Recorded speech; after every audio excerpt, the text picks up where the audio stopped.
안녕하세요. 새딸아빠 전소장입니다. 영상 시청하시기 전 좋아요, 구독, 알람 부탁드립니다. 사진은 얼마 전에 이제 애들하고 가족들끼리 서울 코엑스를 다녀왔습니다. 사진상 봤을 때 미세먼지가 심했는데 제가 오늘 얘기할 거는 토지 투자 1탄에 이어서 2탄입니다. 1탄의 내용 중에서 제 영상을 보셨으면 토지도 소액 투자가 가능합니다. 그렇다고 여러분들이 제가 지분 매매를 하라 이런 거 아닙니다. 지분 매매 하지 말라고 했습니다. 저는 영상에서. 그런데 오늘은 투자를 어떻게 하냐, 그 방법에 대해서 한번 얘기를 해보려고 합니다. 그러면 먼저 앞서서 여러분들이 아파트 같은 경우는 투자를 하기 쉽게 생각합니다. 왜냐 그러면 동에 따라서 층수에 따라서 매매 사례 비교로 금방 비교가 되니까요. 그런데 땅을 투자하려니까 첫 번째, 땅에 대해서 모른다. 두 번째, 땅을 한 번도 거래해 본 적이 없다. 세 번째, 땅을 사서 오를까 말까 고민이다.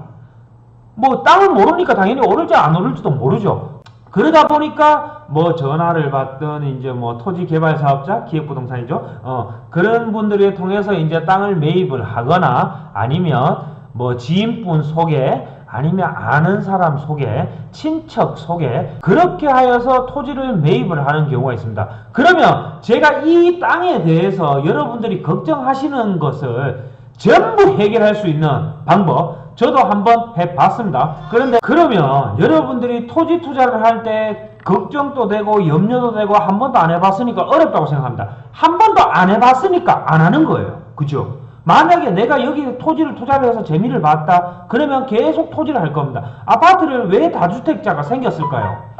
다주택자가 생기는 거는 갭 투자를 하든 전세를 끼고 하든 투자를 하시는 분들이 내가 아파트로 전세를 끼고 갭 투자를 했는데 아파트 가격이 나중에 전세가 기간이 2년이 지나고 나니까 아파트 가격이 올랐어요. 그러니까 그 아파트를 한 채, 두 채, 세 채 이게 돈이 된다 하는 건 아니까 재테크 방법으로 두 채를 사고 세 채를 사고 네 채를 사고 이렇게 하다 보니까 다주택자가 되는 거겠죠. 그런데 실수요자들은 그렇게 투자를 안 하는 거죠. 그러면서 불로소득은 안 좋다고 합니다. 불로소득이 부동산만 불로소득이 있는 게 아니죠. 부주식도 불로소득이 있고 은행 예금도 정기 예금을 받는 것도 불로소득입니다. 금도 불로소득이고 달러 투자도 불로소득입니다. 그런데 부동산만 마치 투기꾼으로만 다 모으는 거는 제 개인적으로는 조금 안타깝다는 얘기고요. 오늘은 그 토지 소액 투자에 대해서 한번 얘기해 보려고 합니다. 그러면 여러분들이 이거를 한번 여러분들이 습관화를 가지시면 좋을 것 같습니다. 일단 한번 그 방법이 어떤 건가, 그리고 제가 서두에 얘기한 것처럼 본인이 생각하는 단점들, 위험하다, 단점들 잘 모르니까 이런 것들이 해결이 되는지 안 되는지 한번 알아보도록 하겠습니다. 자, 여기 홈페이지를 보시는 분은 여기가 어디냐 그러면 LH입니다. 요즘 신조어도 생겼죠. 엘사. 겨울왕국의 엘사가 아니고요. 엘사, LH 사는 사람. 요즘은 LH 사는 사람을 부러워한다고 하더라고요. 30대들이. 그래서 부동산 신조어로 엘사라고 신조어가 나왔다고 하더라고요. 그런데 영끌이니 영혼까지 끌어와서 대출을 해서 주택을 산다 그런 경우도 있는데 그렇게 하라는 거 아닙니다. 그렇게 하라는 거 아니고 제가 여기에 대해서 한번 얘기를 해 보려고 합니다. 여러분들이 땅을 사려고 하니까 타인하고 거래를 합니다. 그러니까 이 사람이 믿을 만한지, 부동산 중개업자가 믿을 만한지 불안해요. 그래서 거래를 못하는 경우도 있는데 LH는 한국토지주택공사는 우리나라의 공기업입니다. 그러면 아무래도 신뢰성이 가겠죠. 위험성, 사기를 당할 위험은 없다는 것은 해결이 된다고 보셔야 되겠죠. 여기서 보시면 LH 청약이라고 있습니다. LH 청약센터 이쪽을 클릭하시면 됩니다. 클릭을 하고 이동해 볼게요. 이렇게 클릭을 하시면 토지도 나오고요, 분양주택도 나오고, 임대주택도 나오고, 신혼희망타운, 매매임대, 전세임대, 상가 등 다양하게 나옵니다. 그런데 저는 토지에서 분양정보를 한번 들어가 보도록 하겠습니다. 분양정보를 클릭을 하시면 분양 임대 공고문에서 토지를 클릭하고 이제 토지에 들어왔습니다. 그러면 뭐 전국, 경기도, 뭐 전라북도, 경기도, 전국, 뭐 부산광역시, 강주광역시, 인천광역시, 뭐 전국이 나옵니다. 그런데 제가 한번 오늘 볼 거는 예를 드는 겁니다. 이게 무조건 여기 들어가라 이런 거 아닙니다. 그런데 아무래도 조회수가 많은 세종특별자치시로 보시면 공급 택지에 대한 가격이 나오고요. 평당 가격도 나오고 그리고 뭐 이렇게 매매 금액도 나옵니다. 예를 들어서 면적이 146제곱미터고요. 공급 가격은 8,500만 원입니다.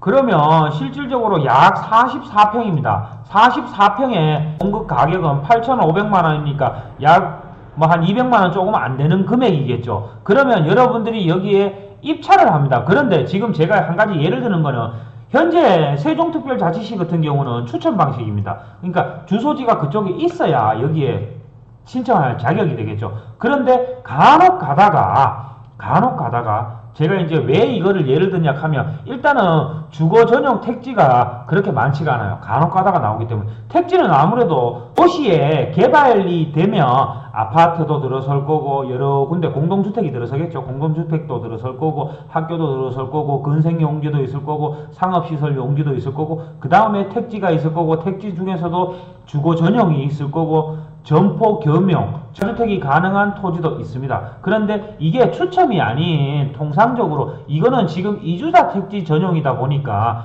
이주자 택지다 보니까 추첨 방식입니다. 그런데 이주자 택지가 아닌 경쟁 입찰이 있습니다. 경쟁 입찰은 뭐냐 그러면 여기 보통 이제 공급가액이 예를 들어서 8,500만 원입니다. 그런데 내가 예를 들어서 내가 이 토지를 입찰을 받고 싶어요. 그러면 9천만 원을 쓰는 거예요. 9천만 원 쓰면 계약금의 10%를 걸거나 아니면 토지주택공사가 통상적으로 1,000만 원이나 이렇게 금액을 정해버립니다. 그러면 이 금액이 낙찰을 받으면 경영 입찰을 해서 제가 따내면 그거를 하면 되겠죠. 그리고 그러면 소액 투자가 되겠죠. 1,000만 원 가지고 한 거잖아요. 그 다음에 예를 들어서 낙찰을 못 받으면 제가 걸었던 돈은 며칠 뒤에 다시 통장으로 입금이 됩니다. 그러면 손해날 일이 하나도 없죠. 왜? 토지주택공사잖아요. 공기업이고. 그러면 여러분들이 손해를 본다, 사기를 당한다, 그럴 위험은 없다는 거겠죠. 두 번째로 토지주택공사에서 택지를 분양할 때는 주변 시세보다 가격이 쌉니다.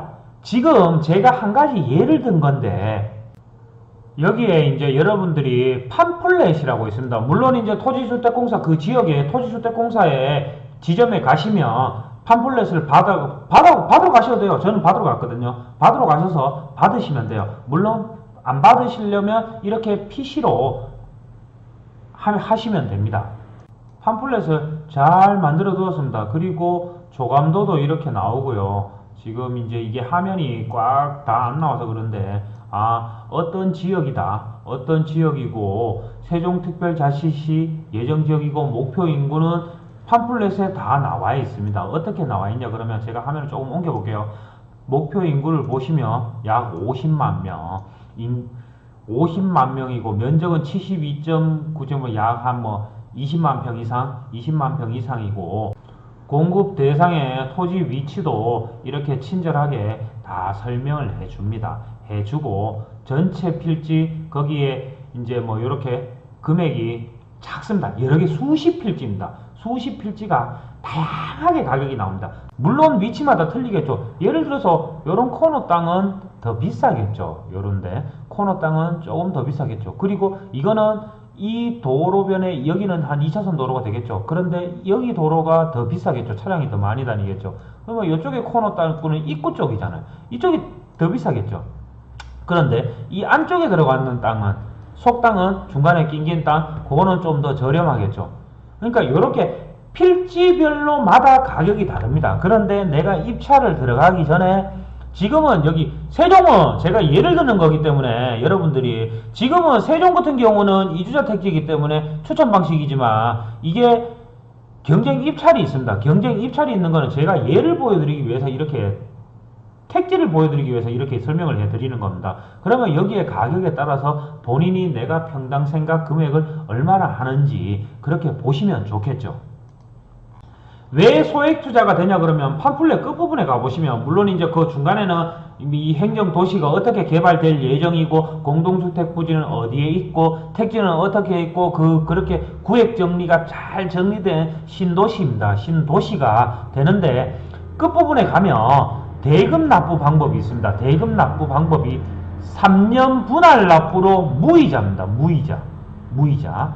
그러면 총 대금 금액은 예를 들어서 아까 전에 금액은 뭐 8,500만원짜리도 있었고 필지별로 1억대도 있었고 2억대도 있었습니다. 그거를 3년으로 무이자 납부를 하는데 3년간 6개월 단위입니다. 그러면 3년간 6개월이면 총 6번을 납부한다 이 말입니다. 공급 가격이 8,500만원인데 내가 입찰을 했다 하는 거는 9천만원이었습니다. 9천만원을 6번으로 나누면 1회 6개월에 1,500만원이 납부가 된다는 겁니다. 납부가 되는데 그러면 내가 1년이 지나면 1,500만원, 1,500만원이면 3천만원이겠죠.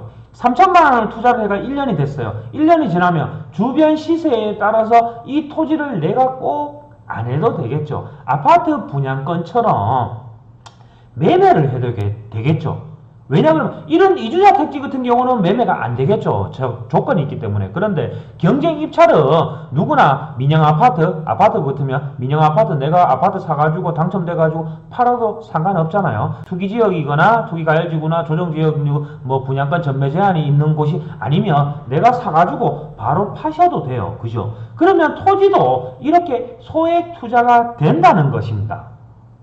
여러분들이 여기서 한 가지 볼 게 또 한 가지가 이런 게 있습니다. 이거는 제 개인적인 방법인데 3년 분할 납부가 있고요. 간혹 가다가 5년 분할 납부도 있습니다. 5년 분할 납부 그리고 2년 분할 납부도 있고요. 2년이라 하는 말은 토지주택공사가 2년, 3년, 5년 이거는 2년이라 그러는 거는 그만큼 개발이 빠를 예정이다 이 말입니다. 5년은 그만큼 개발이 천천히 개발이 되어 갈 예정이다. 이거는 제 개인적인 생각입니다. 제가 근데 그렇게 경험을 했거든요. 그리고 어떤 지역은 인기가 많은 지역은 이렇게 무이자가 아닌 유이자도 있습니다. 유이자가 있는데 이자를 납부를 하더라도 이자 금리는 약 한 2.6% 정도 됩니다. 2.6% 3% 미만의 그 금리를 조금 내더라도 그러면 소액 투자를 해서 내가 1년이 지났는데 주변 시세보다 금액이 올랐어요. 그러면 예를 들어서 지금 이게 세종은 이건 접수 마감된 겁니다. 접수 마감됐기 때문에 세종은 무조건 보라는 거 아닙니다. 제가 한 가지 예를 드는 겁니다. 그리고 세종을 이렇게 제가 세종특별시를 한 번도 가본 적이 없어요. 한 번도 가본 적 없고 여기 시세를 몰라요. 그죠? 시세도 몰라요 저는. 여러분들도 마찬가지일 거예요. 제가 전국을 보긴 봐요. 그런데 보긴 보더라도 제가 그 지역을 어떻게 다 가보겠습니까? 다 가보지는 못해요. 그런데 요즘 인터넷이 발달되어 있습니다. 인터넷이 발달되어 있기 때문에 여러분들이 한번 조금만 관심 가지고 알아보시면 돼요. 그걸 어떻게 알아보냐? 제가 한번 보도록 할게요. 세종을 저는 한 번도 가본 적이 없어요. 이번에 접수 마감이 됐던 세종은 방곡동이라는 곳입니다. 방곡동이라는 곳이고 방곡동에는 지금 지적 편집도를 봐도 아직 택지가 완전히 정리가 안 되어 있습니다. 토지주택공사만 임의로 되어 있습니다. 그걸 한번 보시면 세종시 이렇게 지도를 보시면 제가 지적 편집도를 한번 켜볼게요. 지적 편집도를 키면 이렇게 색깔별로 그럼 용도 지역별로겠죠. 용도 지역별로 뭐 상업용지니 뭐 공동주택이니 일반 주거용지니 이렇게 되어 있지만 지금 이렇게 색깔 구분은 되어 있지만 좀 더 확대해서 이렇게 보시면 지적도가 아직 정리는 안 되어 있습니다. 이거는 추후 정리되겠죠. 그래서 시세를 제가 알아보기가 어렵습니다. 매매 비교 대상이 있습니다. 그러면 어디냐? 이 인근에 있는 한솔동 이쪽에 있는 요 택지를 보시면 이 인근에 있는 택지들의 가격이 어느 정도 감안이 되겠죠. 그러면 여러분들이 실질적으로 실거래된 금액 물론 입지적으로 뭐 한솔동이 더 좋다 이쪽이 더 좋다 뭐 제가 지명도 잘 모릅니다. 그런데 이쪽이 더 좋다 뭐 아니면 요 옆쪽이 더 좋다 이거는 모르겠지만 제가 왜냐면 세종시를 저도 한 번도 가본 적이 없습니다. 가본 적이 없고 그런데 주변 택지 가격은 여러분들이 주택 가격을 보시면 어느 쪽에 얼마가 가면 어느 쪽이 상승을 하면 이쪽도 웬만해서는 같이 상승을 합니다. 특별하게 악재가 있는 거 아닌 이상은 그렇겠죠. 그러면 한솔동에 실거래된 신고 금액을 한번 확인해 보도록 하겠습니다. 방곡동이네, 방곡동. 방곡동 같은 경우는 이제 뭐 이거 토지 수용을 당했거나 그렇게 되겠죠. 그리고 한솔동입니다. 한솔동에 이거는 여러분들이 제가 뭐 유튜브 보시면 아시겠지만 실거래된 신고 금액 밸류맵이라는 곳입니다. 밸류맵이고 택지가 여기 지적도를 보시면 보통 택지가 매매된 금액입니다. 2018년도와 2019년도의 토지 매매 금액이 대부분 2억에서 3억대입니다. 아무래도 이런 코너 땅은 좀 더 비싸겠죠. 도로변에 있으니까, 도로변에 노출이 되니까요. 이런 코너 땅은 더 비싸고 실질적으로 평당 가격은 300만원대입니다. 약 300만원대에 거래가 됐습니다. 그러면 여러분들이 생각하기에 요번에 제가 좀 전에 보여드렸던 세종의 LH공사에서 분양을 하는 가격이 200만원대, 200만원 이하, 언저리도 있고 조금 넘는 것도 있고 뭐 그렇습니다. 그러면 여러분들이 이 주변 시세랑 비교했을 때 실거래된 신고 금액입니다. 이거는 실거래된 신고 금액이기 때문에 약 평당 100만원 이상 차이가 나겠죠. 그러면 약 50% 수익이 차이 나겠죠. 그러면 여러분들이 투자를 하실 때 이런 것도 비교를 해 보시면 괜찮겠죠. 그리고 제가 한 가지 여기서 제 경험으로는 이런 택지들도 보지만 지금 여기는 아직 세종은 개발이 안 된 곳입니다. 제가 위성지도를 한번 보도록 할게요. 이렇게 세종특별시를 위성지도를 보시면 현재 여기 택지 같은 경우 한솔동 같은 경우는 여기는 지금 위성지도상은 뭐 아무것도 없어요. 지금 위성지도상 로드뷰를 봐야 알겠지만 그런데 아파트는 있어요. 아파트에 여기 시세를 제가 얼마인지는 몰라요. 그죠? 그러면 저는 그 지역에 한 번도 가본 적이 없기 때문에 여기에 아파트 시세를 한번 알아봐요.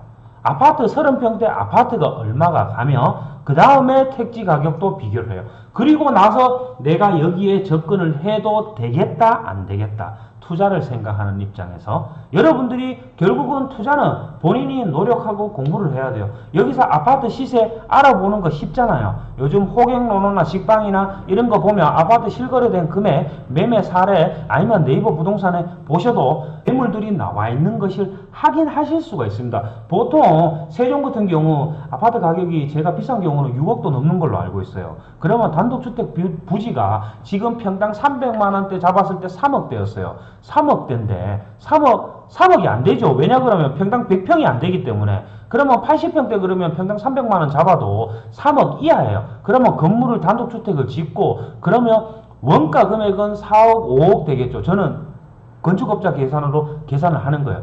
이렇게 제가 단독주택 부지에 세종을 제가 한 번도 가본 적이 없지만 제가 세종에 대해서 알아볼 수 있는 방법은 많아요. 물론 이거를 할 때 한 번 정도는 현장을 가보시는 게 좋겠죠.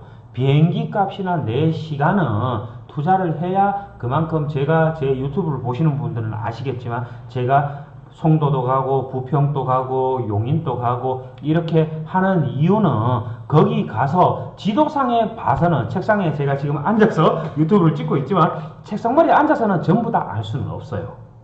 그래서 직접 가보시는 것을 저는 권해드리고 싶습니다. 그리고 만약에 제가 요즘은 또 뭐 이런 모임도 있다 그러더라고요. 임장 활동을 같이 하는 그런 분들도 재테크 모임으로 같이 하시면 좋겠죠. 왜? 공통 관심사가 똑같거든요. 공통 관심사가 똑같으면 대화도 잘 돼요. 이렇게 토지주택공사는 여러분들이 생각하는 사기를 당할 일도 없고 소액 투자도 가능합니다. 가능하고 여러분들이 물론 단독주택 부지, 점포 겸용주택이 아무래도 메리트가 크죠.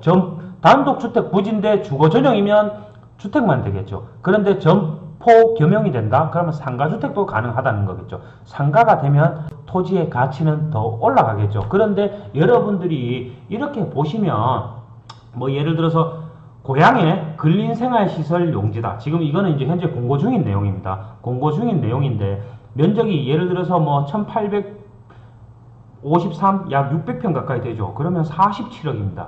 일반 사람들이 투자를 접근하기에는 조금 무겁겠죠. 많이 무겁죠. 아무리 뭐 3년이든 5년이든 2년이라 해도 억 단위가 되기 때문에 무겁죠. 그러니까 여러분들이 아무리 작은 필지라 해도 지금 뭐 18억 뭐 아니면 13억대도 있네요. 161평 토지가 뭐 533제곱미터면 161평에 뭐 13억 같으면 약 평당 한 800만원, 근생시설 용지가 평당 800만원 정도 보시면 됩니다. 이게 제가 이렇게 경기도권도 저도 자주 보는데 경기도의 근생용지가 평균적으로 한 800만원, 800만원 정도 형성이 되어 있더라고요. 물론 이제 하성 동탄이나 이런 데는 조금 더 한 1000만원대 가고, 뭐 인기 있는 지역들은 조금 더 비싸겠죠. 10억대이기 때문에 금액이 좀 무겁겠죠. 그리고 제가 말한 것처럼 입찰입니다. 입찰은 여러분들이 아무나 참여를 할 수 있다는 겁니다. 떨어지면 10% 그냥 며칠 뒤에 통장에 입금됩니다. 그럼 사기당할 일 전혀 없고, 그리고 보통 토지주택공사가 분양을 할 때 주변 시세보다 낮은 것도 있고 높은 것도 있어요. 그거는 여러분들이 공부를 좀 하셔야 돼요. 왜냐 그러면 아무 지역이나 막 입찰 들어가면 안 되겠죠. 그리고 내가 이거를 투자로 생각하시면, 투자는 땅을 샀을 때, 제가 장사를 해서 그렇지만 제가 예를 들어서 한우집을 하는데 한우 고기를 많이 사가지고 냉장고에 연말이라고 많이 준비를 해놨어요. 비축을 해놨다고 내가 돈 벌었는 거 아니죠. 이 물건을 다 팔았을 때 그때 이제 제 수익률이 나오겠죠. 그러면 제가 그만큼 번 거겠죠. 마찬가지로 투자도 내가 아무리 싸게 사든 비싸게 사는 게 중요한 게 아니라 내가 샀을 때 이거를 팔 수가 있어야 돼요. 그러면 인기가 없는 지역은 팔기가 어렵겠죠. 그만큼 예를 들어서 제가 좀 아까 전에 얘기한 것처럼 5년 무이자든 유이자든 3년 무이자든 유이자든 2년 유이자든 무이자든 5년이라 하는 거는 제가 그만큼 갖고 가는 기간을 조금 길게 조금은 여유를 두셔야 되겠죠. 그거는 자기가 투자를 할 때 전략을 세워야 되겠죠. 내가 여기서 시세 차익을 조금만 보고 팔겠다. 그러면 내가 입찰가는 얼마에 들어가고 주변 시세가 얼마니까 나는 이 정도 입찰가로 들어가고 이 정도 금액에 나는 이 정도의 시세 차익을 보고 나는 나와야지. 이런 투자 전략도 세워야 되겠죠. 보통 여러분들이 부동산을 취득할 때 사는 가격만 생각해요. 그런데 내가 얼마에 팔 거다 이런 생각은 안 해요. 사람 욕심에 그러다 보면 이게 자꾸 올라가다 보면 욕심이 있어요. 그죠? 나도 가지고 있으면 더 오르는데 그렇게 투자를 하시면 그거는 내게 아니다 이렇게 생각하시면 돼요. 저 같은 경우는 그래요. 저 같은 경우는 내가 팔 때 예를 들어서 평당 세종 같은 경우 200만원에 예를 들어서 210만원에 낙찰을 받았어요. 저는 근데 크게 시세 차이가 안 보고 한 300만원에 판다고 쳐요. 평당 90만원에 봤어요. 그러면 사는 사람도 먹을 게 있어야겠죠. 사는 사람도 먹을 게 있어야 그거를 사겠죠. 사는 사람이 없으면 제가 300만원 가든 400만원, 500만원 가든 호가는 1000만원도 모를 수 있어요. 맞잖아요. 근데 안 사면 의미가 없는 거예요. 투자도 결국은 내가 들어간 대비 그 금액이 회수가 돼야 되겠죠. 이렇게 보시면 되고요. 토지주택공사를 이렇게 쭉 보시다 보면 뭐 산업시설용지 이건 뭐 상관없겠죠. 그리고 뭐 이주자 택지 상관없겠죠. 근생용지 자본 여력이 한 5억 정도 좀 넘어간다. 아니면 10억 가까이 된다. 그러면 근생용지까지도 보시면 괜찮겠죠. 도시지원시설용지는 용도지역이 이제 뭐 이렇게 토지주택공사인데 근생보다는 조금 더 높고 상업용지의 밑에 있다고 보시면 돼요. 그러니까 지원시설용지는 근생보다는 좀 더 건축행위가 좀 더 편한데 상업시설 용지 이제 뭐 상업지역의 용지는 이제 쉽게 말해서 유흥이 되냐 안 되냐 그렇게 보시면 되고, 지원시설 용지는 또 주택이 안 되는 경우도 있어요. 주택이 되는 경우도 있고. 근데 그거는 이제 뭐 용도지역이나 그거는 토지주택공사인데 자세히 문의를 해야 요거는 정확히 알 수는 있어요. 그런데 평균적으로 봤을 때 근생지역이 있고 주택지역이 아무래도 최고 가치는 조금 떨어진다고 볼 수 있겠죠. 그 다음에 이제 점포겸용, 그 다음에 이제 근생용지 위에 지원시설용지, 지원시설용지 위에 상업용지, 이렇게 보시면 되겠죠. 일반인들이 보기에는. 보시다 보면 조회수가 있어요. 이렇게 이제 경기도 하성 동탄의 근린 상업용지, 그리고 근린 생활시설용지, 요게 재공급은 가급적이면 보지 마십시오. 왜냐 그러면 이미 마음에 드는 사람들 보는 눈은 다 똑같아요. 코너 땅이고 도로변에 노출 잘 되는 상가 부지 이런 거 이미 입찰 다 들어갔어요. 그런데 재공급이 된다. 이거는 쉽게 말해서 뭐 경매 같은 경우는 유찰이 됐거나 아니면 남들이 이제 인기가 없다는 겁니다. 인기가 없는 거기 때문에, 아니면 토지주택공사가 공급 가격이 주변 시세에 비해서 메리트가 없다는 거겠죠. 왜냐 그러면 그게 최저 가격이니까 토지주택공사가. 그러니까 그런데 조회수는 이제 뭐 1600인 거는 아무래도 화성동탄은 경기도권, 수도권은 조회수가 많겠죠. 관심이 많으니까. 왜? 자기 지역에 가까우니까 잘 알거든요. 그러니까 그쪽으로 가는 거예요. 그래서 땅을 투자를 못하는 거예요. 내가 이 지역을 모르니까. 그런데 LH는 괜찮다 이거죠. 저 같은 경우는 저는 땅을 이렇게 투자를 해서 그런지 몰라도 이런 거는 괜찮다. 손해볼 게 하나도 없어요. 입찰 떨어지면 며칠 뒤에 통장에 돈 들어옵니다. 그렇게 여러분들이 조금만 LH 토지주택공사에 일주일에 한 번 정도 아니면 2주에 한 번 정도만 들어가도 조회수가 또 뭐 이렇게 보시면 뭐 고양 삼성지구의 블록형 단독주택 용지 공급 공고 물론 접수 마감됐습니다. 근데 단독주택 용지 2200 입찰을 한다고 무조건 당첨이 되는 건 아니에요. 그래서 소액 투자하시는 분들이 무조건 이것만 투자를 하는 거는 안 좋은 방법이에요. 안 좋은 방법이고 부동산 또 재테크라고 했습니다. 재테크는 분산 투자 포트폴리오가 좀 있어야겠죠. 예를 들어서 내가 여기에 얼마, 여기에 얼마. 소액 투자 같은 경우는 물론 요거만 보시는 게 나아요. 너무 급하게 땅을 사지는 마시고요. 요번 12월 16일 부동산 대책 발표를 했을 때 진짜 고강도 대책이에요.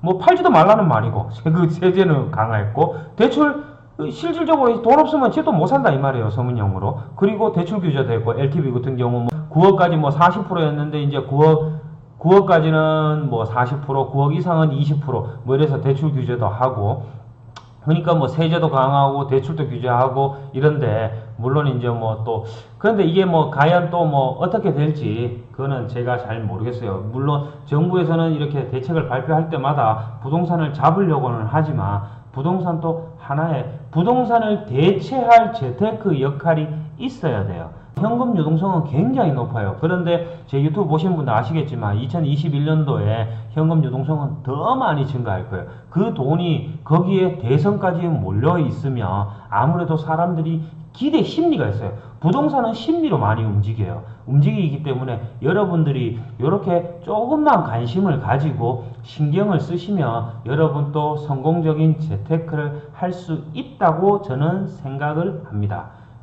이렇게 인터넷은 요즘에 정보는 있어요. 정보는 있고 그거를 어떻게 활용하는가 그리고 어떤 시각으로 바라보는가에 따라서 약간은 개방적인 마인드를 가지시고 여러분들이 접근을 하시면 조금 더 여러분들이 아파트 이렇게만 보지만 마시고 지금 대부분 부동산 대책이 대부분 주택이겠죠. 아무래도 강남, 우리나라 부동산 대책은 서울, 강남 위주로 발표를 하기 때문에 주택이 대부분입니다. 그렇기 때문에 토지에 대해서 여러분들이 이렇게 조금 비탄력적인 이렇게 시장에서 약간은 소외된 곳이 나중에 땅값이 올라도 오릅니다. 그거는 여러분들이 아실 것입니다. 그리고 이 토지의 주변 시세를 비교하는 거는 제가 주변에 아파트 시세나 아니면 건물이 있는 시세, 건물이 뭐 다가구 주택이든 뭐 빌라든 그거를 건물을 한번 검색해 보세요. 그리고 부동산 정보 열람에 들어가시면 부동산 건축물 총 연면적이 나옵니다. 연면적 곱하기 평당 500만원을 한다든지 그렇게 해서 건물값 얼마, 땅값 얼마 그렇게 본인만의 기준을 세워서 투자를 하시면 여러분들도 얼마든지 토지도 소액 투자가 가능하다는 것입니다. 그리고 위험성도 없다는 것입니다. 물론 위험성 한 가지는 있습니다. 토지주택공사에서 분양을 한다고 그래서 무조건 인기가 있는 지역은 아닙니다. 예를 들어서 제주도 같은 경우도 마찬가지로 어떤 경우는 뭐 한 1, 2년 동안 하나도 안 올랐어요. 근데 내가 있다 보니까 한 1, 2년 동안 있었는데 하나도 안 올랐어. 그런데 내가 팔고 나니까 오르네요. 그런 경우가 법칙이죠. 그건 뭐 어쩔 수 없습니다. 여러분들이 그런 주변의 개발 계획이나 이런 거를 무작정 하나도 안 보고 금액만 보고 투자를 했기 때문에 제주도 땅도 마찬가지입니다. 좋은 입지나 이런 거를 분석을 한 게 아니라 돈만 보고 돈에 맞춰서 투자를 했기 때문에 그런 겁니다. 이 영상이 여러분들인데 조금이나마 제가 도움이 되셨으면 해서 이 영상을 제작하였습니다. 이 영상이 유익하셨으면 좋아요와 구독은 저에게 많은 힘이 되도록 합니다. 좋아요, 구독, 알람 부탁드립니다. 감사합니다.